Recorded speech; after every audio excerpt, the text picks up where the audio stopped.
Ang atong tubag sa Salmo nagkanayon o Ginoo sa to ipadala ang imong espiritu ug bag-uha ang naong sa yuta. Ang mga tao karon sa yuta dinis kalibutan ganahan gyud bag-o.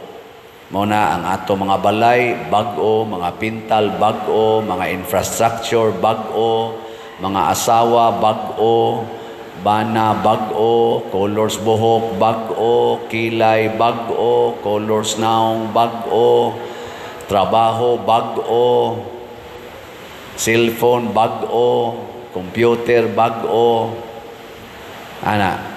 Ngano man tungod na sa Espiritu Santo. Kining Espiritu Santo mo bag-o gini siya. Pero ang tinuod nga kabag-uhan kanang makapalipay sa amahan. Kana bang makaingon ang amahan, kini ang pinangga kong anak, nalipay ako pag-ayo kanila.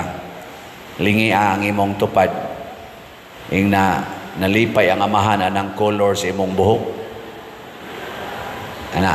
Nalipay ang amahan anang imong kilay ron, anang imong pilok nga gisumpayan.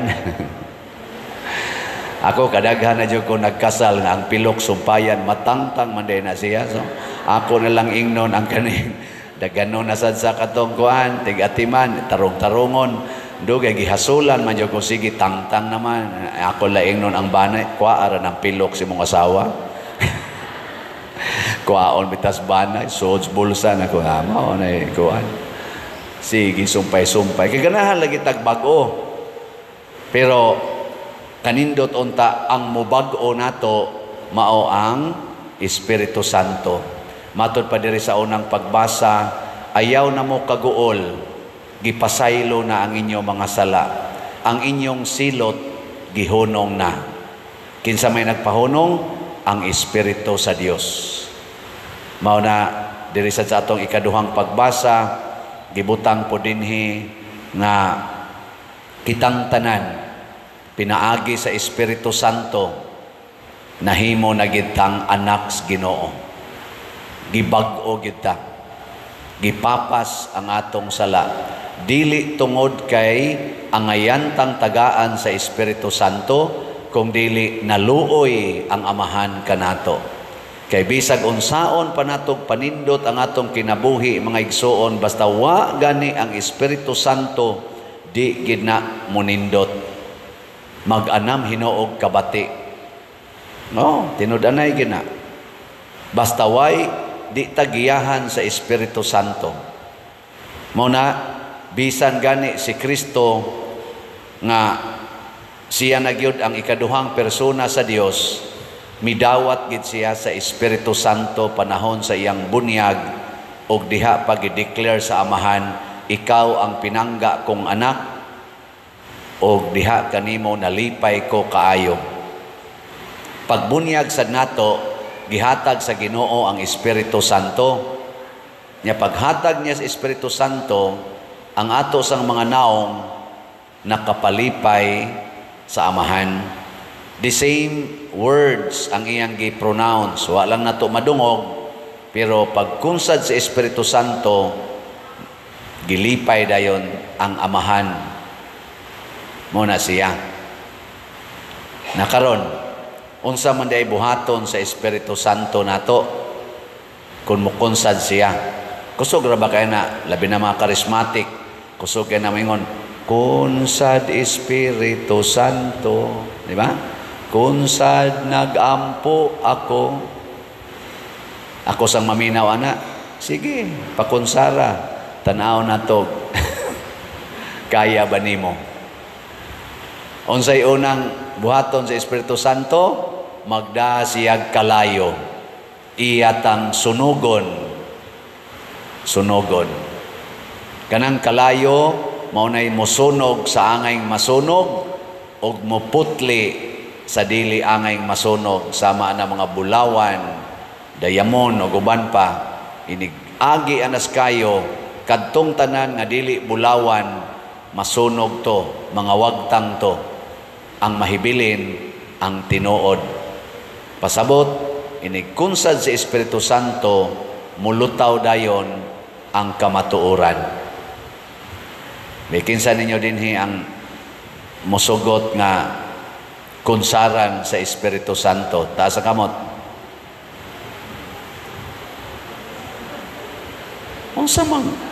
Unsa man day mo gibunyagan mo wa. Kinsa ninyo dinhi ang nabunyagan na? Taas ang kamot. Nabunyagan ba? Nabunyagan. Oh. Ngan aw kamo, wa pa mo brad. Mga tiwasono na mamugnaw, wa pa mo bunyage. Gibunyagan ba kanang nabunyagan ba sa atong bunyag ba? Taas kamot be, nagduda naman day ko ani. Di man tingin mga Katoliko ni. Sa Katoliko mo, saan di man mo isa o nga na, aram day na. Unya, gipangutana, kinsay gustong kunsaran sa Espiritu Santo, why mo isa? Pagbunyag lagi nato, ni kunsad ang Espiritu Santo, maubitang nalimpyo ta ang atong sala, gikuha, kay kanang sala, di man na originally attached nato, hinatag na siyawa ang sala. Dili na mao ang image and likeness of God. Mao nang gipapas nas bunyag.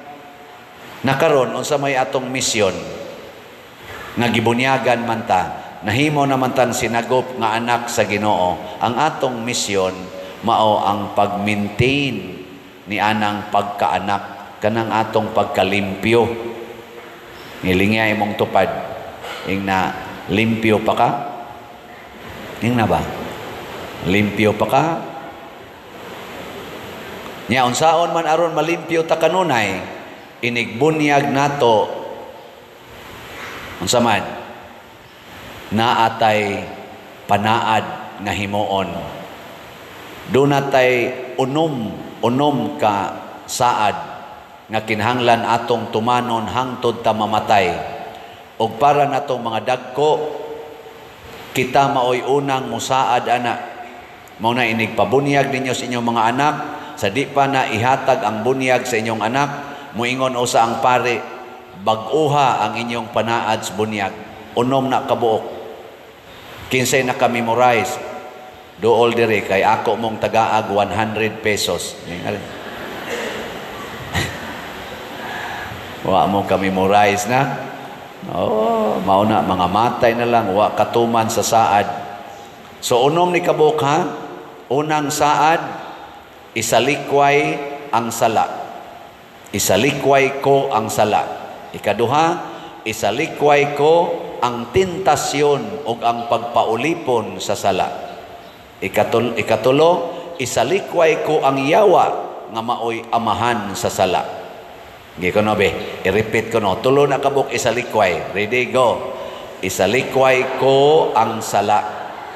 Isalikway ko ang tentasyon o ang pagpaulipon sa sala. Isalikway ko ang yawa nga maoy amahan sa sala. Kinsa ninyo ang nakatuman aning tulo ka saad? Taas ang kamot. Na nitubag ng yawa sa usahay. Oh. Kada adlaw ato ning puy-an para di mo balik. Timan igid ha? Kada adlaw naa di ko'y tulo ka buok isalikway. Ana ha? Isalikway ko ang sala. Isalikway ko ang tentasyon o ang pagpaulipon sa sala. Isalikway ko ang yawa nga maoy amahan sa sala. Na laing tulo. Laing tulo. Motoo ako sa Dios Amahan nga magbubuhat sa langit ug sa yuta. Ana ha? Motoo ako sa Dios Amahan nga magbubuhat sa langit ug sa yuta. Ikaduha, motoo ko ni Hesukristo ang bugtong anak sa Dios na tao, nagantos, namatay, gilubong, nabanhaw ug naglingkod karon sa tuo sa Amahan. Kasagaw na, mituo ko kang Hesukristo nga natao, nagantos, namatay, gilubong, nabanhaw, o karon naglingkod sa tuo sa Amahan. O na ikaduha, ang sunod, motuo ko sa Espiritu Santo, sa santos nga katoliko nga simbahan, sa panaghiusa sa mga santos, sa kapasayloan sa mga sala, ug sa kinabuhing way katapusan. Ayay, lisura. Ama, mituo ko sa Espiritu Santo, sa santos nga katoliko nga simbahan, sa panaghiusa sa mga santos, sa kapasayloan sa mga sala, o sa kinabuhing way katapusan. Mao na siya. Mao ni kaning tulo naa ni sa atong profession of faith. Ato lang gi-summarize. Kay kuno be? Ready? Go. Mituo ko sa Dios Amahan, magbubuhat sa langit ug sa yuta. Mituo ko kang Hesukristo, bugtong anak, napadin supay, bugtong anak sa Dios, na tao, nagantos, namatay, gilubong, nabanhaw, o naglingkod sa tuo sa Amahan. Mituo ko sa Espiritu Santo, sa santos na katoliko nga simbahan, sa panaghiusa sa mga santos, sa kapasayloan sa mga sala, sa pagkabanhaw sa lawas, na panaghiusa sa kinabuhing dayon. Amen. O na siya. Giting ba kuno ng unom kuno be? Ready? Go.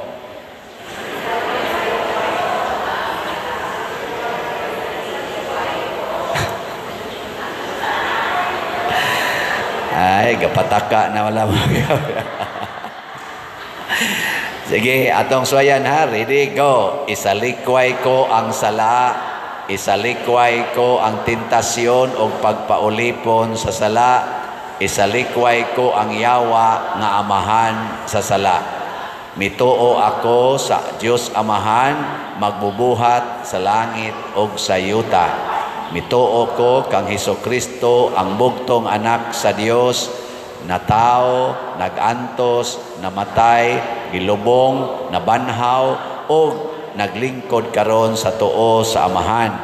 Mituo ko sa Espiritu Santo, sa santos nga katolikong simbahan, sa panaghiusa sa mga santos, sa kapasayloan sa mga sala, sa pagkabanhaw sa lawas, ug sa kinabuhing way katapusan. Kini siya tanan, mauni ang mo-check sa atong mga huna-huna, pulong ug buhat matag adlaw. Kining atong mga huna-huna, pulong ug buhat, nakatuman ba niining unom ka mga saad sa bunyag? Wa gani katuman, nakasupak gani, ayaw nag-idayon or hununga na nga maong huna-huna, maong pulong o maong buhat, kay wa na mahiuyon ni ana ang Amahan. Panalitan, imong pakuluran, imong buhok, i-check, nakatuman ba na sa saad? Nagsigi mo premarital sex sa imong uyab, nakatuman ba sa saad? Wa na kay rosaryo-rosaryo, wa na kay simba-simba, wa na kay kumpisal-kumpisal, nakatuman ba niining unom kasaad? Sige kag panglibak, sige kag dumot, nakatuman ba niining saad? Gidumtan nimo ang kabit sa imong bana or kabit sa imong asawa, nakatuman ba niini? Or sige kag maintain anang imong kabit, bisag sige kag simba dinhi, sige sa kag kabit-kabit, nakatuman ba aning unom kasaad? Sige kag palit og slat, bisag wa na kay kwarta mo palit yung kag slat, mangawat yung ka aron imong joke. Ana, nakatuman ba niining unom kasaad? Pareha nang rally karon ugmang adlaw, magrally ang Iglesia ni Kristo kay ilang ipalayag nga supak sila sa impeachment nga pagahimuon sa Congress o sa kanang gipropose sa Congress against sa atong Vice Presidente. Nakatuman ba na niining unom kasaad ang atong pagsuporta o ang pagsupak ni ana? Ana ba? I-check.